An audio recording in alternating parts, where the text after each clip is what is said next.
Hey everybody, it's Duffy, and you're in Bike Week Nation.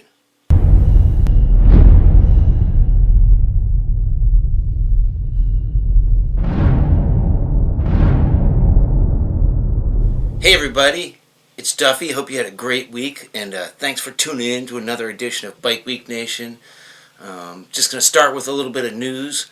The city council in Laconia has basically been trying to ratchet down Motorcycle Week by the death of 1,000 paper cuts. A couple of weeks ago, they voted to ban all vendors along Lakeside Avenue, and the idea of that was that there was going to be no way to control the crowd along Lakeside Avenue, particularly if there was going to be vendors set up all the way along the street. So they nixed that. So no vendors, no beer tents. And then, more bad news, Harley-Davidson Corporate pulled out of the track.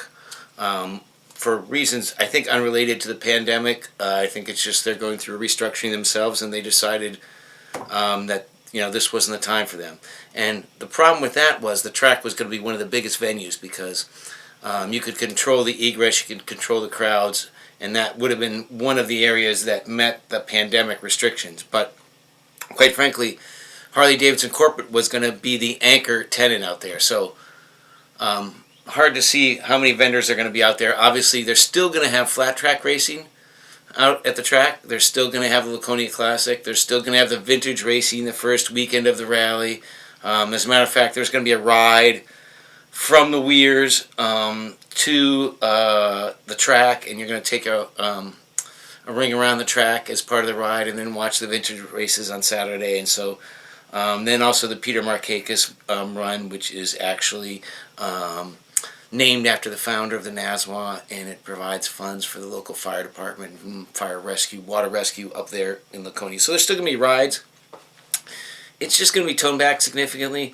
And then, the other straw on the camel's back that's starting to break the camel's back is this week the police department and the city council decided that they weren't going to do any motorcycle traffic control. By that, what I mean is, usually during Motorcycle Week, you drive through Lakeside Avenue, and they've closed off Lakeside Avenue, and it's motorcycles only. So you can park on either side of Lakeside Avenue, and there's centerline parking. So it accommodates a lot of motorcycle parking. Now, again, talking about the death of 1,000 paper cuts, at first they just said, well, we're only going to have that traffic configuration on the weekend before and the weekend after the rally date, which is the third week in August. So now they've eliminated that altogether. There's going to be no special motorcycle parking or traffic control. It's just going to be set up as normal. So it's kind of, I don't know what it's going to be like. The traffic's going to be an issue. But, hey, the Tower Hill's going to be there. Obviously, the Tower Hill's got, downstairs. They've got a dance floor upstairs. They've got the big house right next to the Gringo, and that has a great patio with a band. So that's going to be going. Obviously, the Broken Spoke and the Looney Bin are all going to be going on, but there aren't going to be that many real rides or events during the week, so it's going to be really toned down Laconia Motorcycle Week. And a lot of people are saying they just want to check off the box so they can get 1 year closer to the 100th anniversary, and that's probably true the way things are working out. Excuse me. But this week is the week before Sturgis, and Sturgis is looking like it's really going to be the last really major motorcycle rally of the season.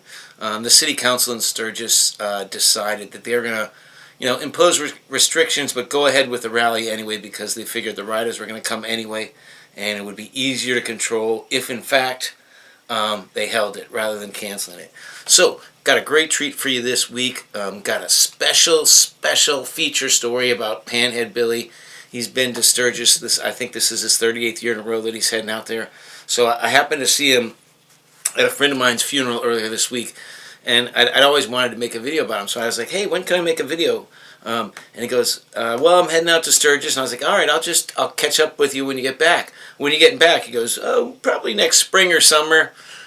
So I decided to videotape him yesterday. So today's show is going to be dedicated to Panhead Billy Burrows.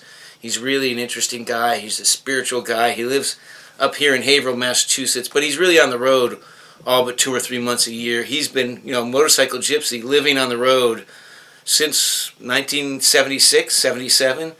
He rides around in a 1960 Panhead, and basically, lives off the land, lives a basic, simple existence, and really is just a spiritual rider. Really, really great guy, kind of a legendary figure in our culture. So tonight's show is dedicated to Panhead Billy. So let's go chat with him. Panhead Billy.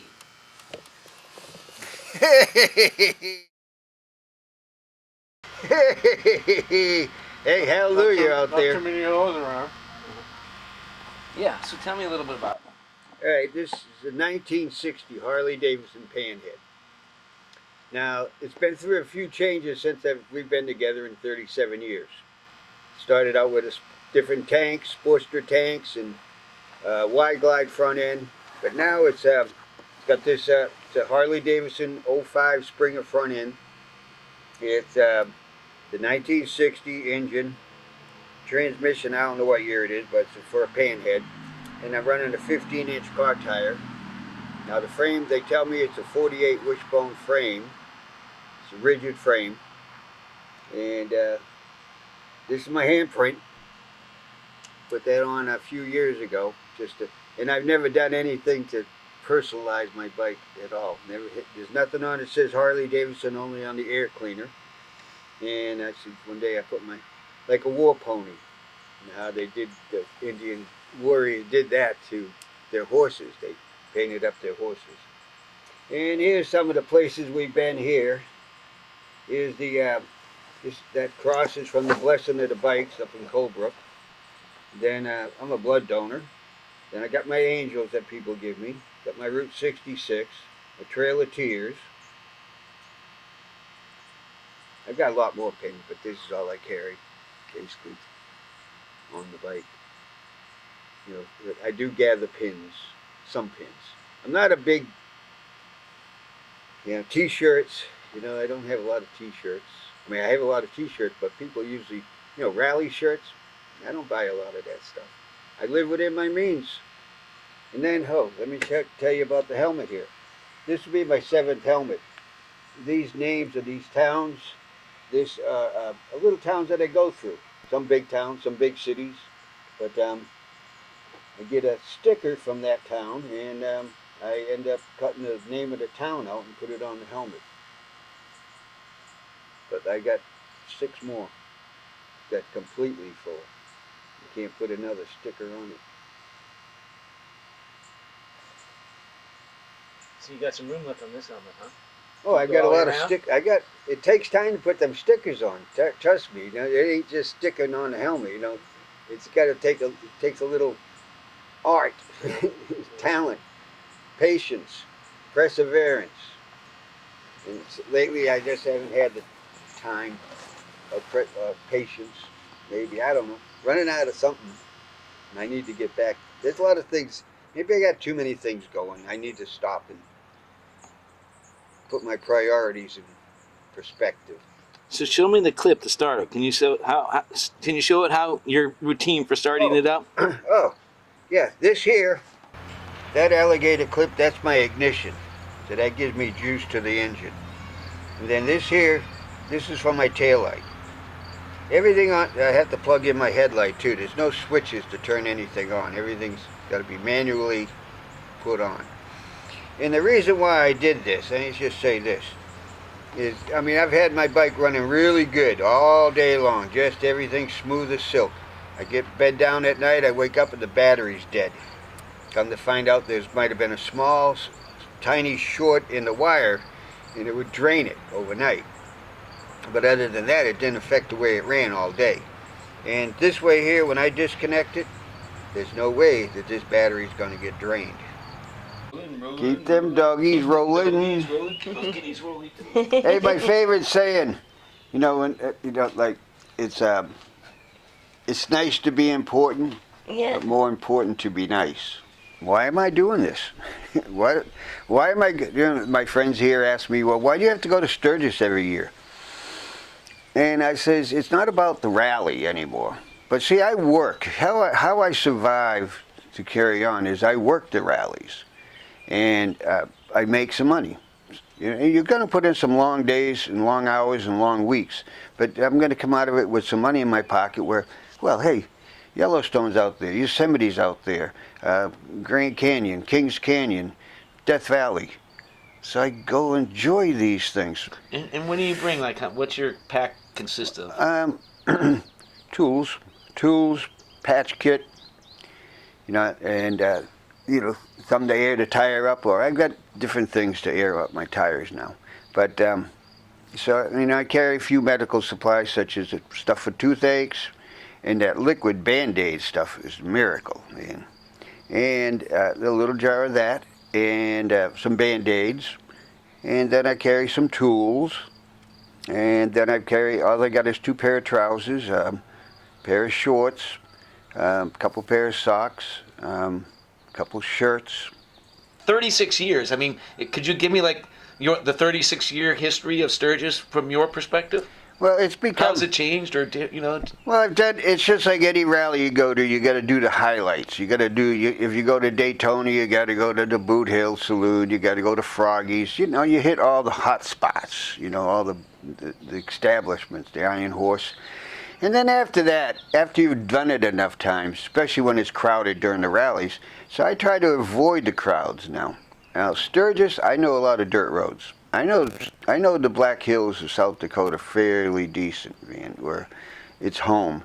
But it's about the people now. It's about my friends that I've acquired over the years. It's going seeing them.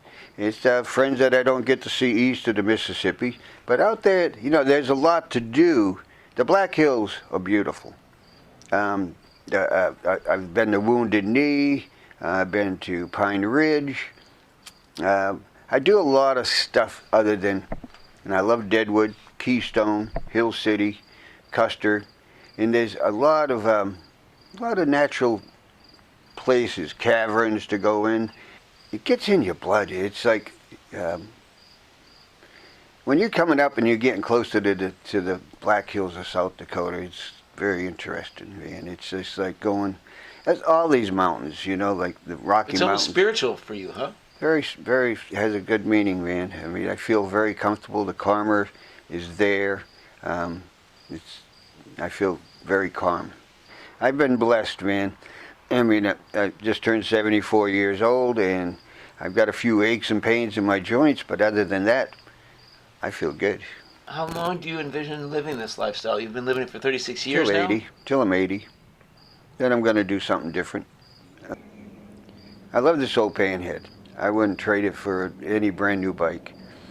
I can still kickstart it. I can still, use it's got its few little drawbacks. I mean, it'd be nice to get something newer that's a lot easier to, operate and start, but I'm not ready for that.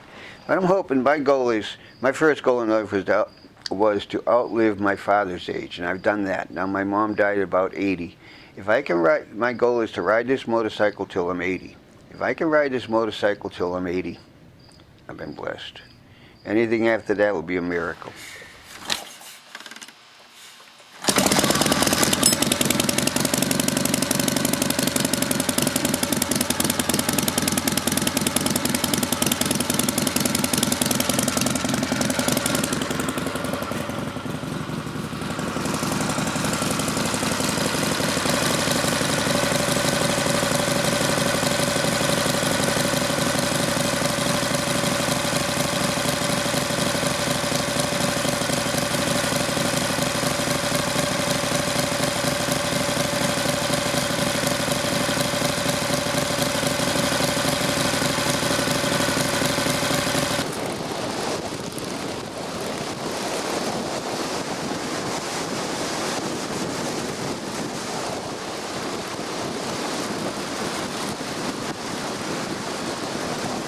Panhead Billy.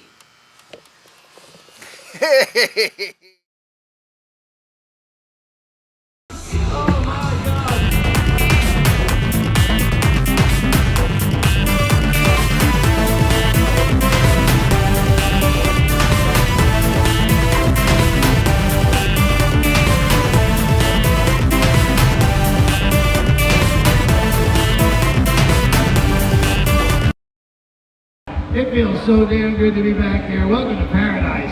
96 years old.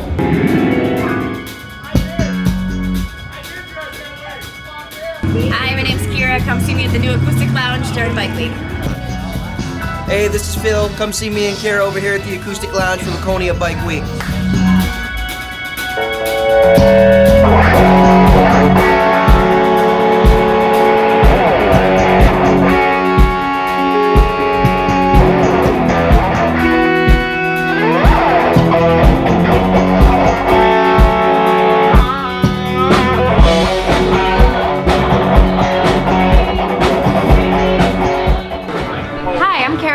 Come see me at the Broken Spoke Saloon in Laconia.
take to get painted? 2 hours. Took 2 hours? Was it fun? There's two styles. There's actually three. You can do the pinch in the crease, reverse. Right, watch it. You can actually literally put it right into someone's hand. See this guy, watch this. Right in his forehead. Then you got the forward toss. That's a good fucking idea. We'll make it rain up in this bitch. Get out, man. We have here the winner of today's wet t-shirt contest, and come see her at the Roadhouse. Very honored to be your wet t-shirt winner.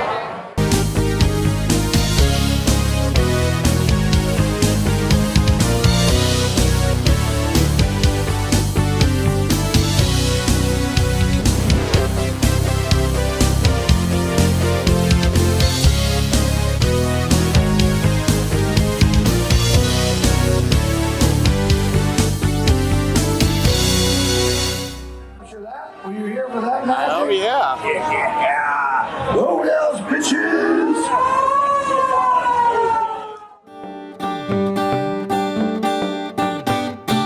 What is it? Damascus steel. It's a 1095 and a 1075 alloy. This is a 1095 in the naked. Okay, it's a naked 1095 steel. It's an alloy. When you take this alloy and you combine it with 1075, you end up with two different metals, but it's called a dissimilar metal property that makes it harder and harder and harder. It holds an edge. Like once you get it sharp the way you want it, it'll hold an edge for a very, very long time. Then I also have railroad. This is railroad. It's made out of railroad spike out of another country, Europe. And it's also a desirable collectible, but it's also great for utilitarian. You go out bushwhacking with this, you can take out small bushes and stuff. You can actually cut a tree down with this because it's got that much weight and momentum going on. So if you needed to harvest a little firewood, you can cut up dead fall or whatever. It's all good. I got a little collection of railroad here. Railroad, yeah, they're all in their cases now. No, here's the last one. This is like a trapper knife, but it's great. It's got a bone scale on the back if you want to cut bone. It's great out in the field for skinning. Do any kind of skinning that you want. elephants are going to be real big, but yeah, it's all good stuff. So what's your name and how do people find you? What's this company? Oh, I'm the hobo. Everybody knows me. Hobo, man. I travel around. I sell knives. I sell leather. I sell whatever we need to sell. It's living the dream, man. You got to indulge in the freedom. Like it just goes by so fast. So it's like take care and enjoy while you can. That's all I can say.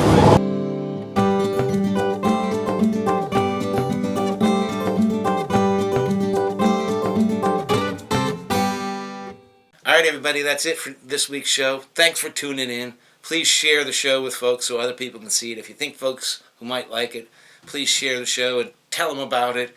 And I eventually post these shows on YouTube, so if you want to go to the Bike Week Nation YouTube channel, you can see some of the old shows and some of the wet t-shirt contests and things like that from prior years. So hope everyone has a great week, and see you next week. Duff out.